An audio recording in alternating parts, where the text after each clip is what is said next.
Chúa hãy hy bác sẽ mãi bước qua nhà phân mê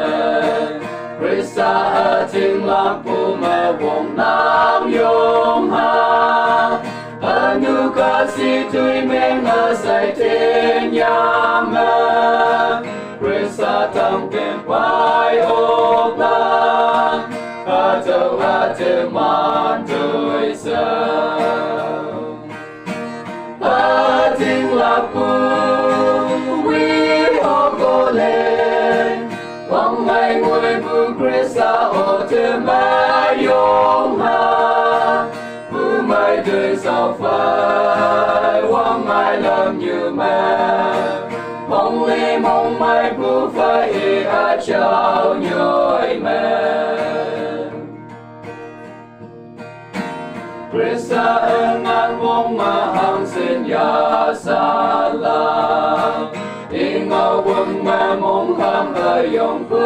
chào na đi tui linh quan thế mê ti si wa ngô na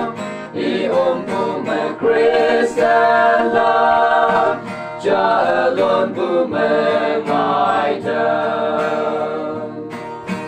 ở chính lạc bù quý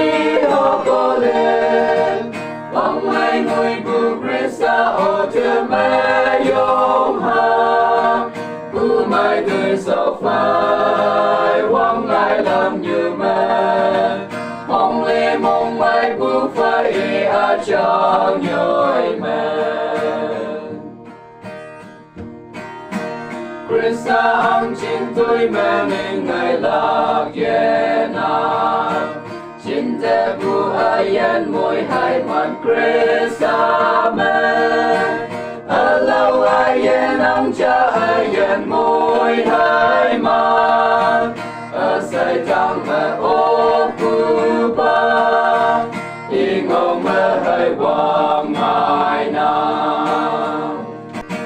ở chính lạc bù quý họ cô lên vòng ngày ngồi bù Christa ở trên mẹ yong ha bù mai đời sao phải vòng ngày làm như mẹ mong ly mong mai bù phải ở chào nhoi mẹ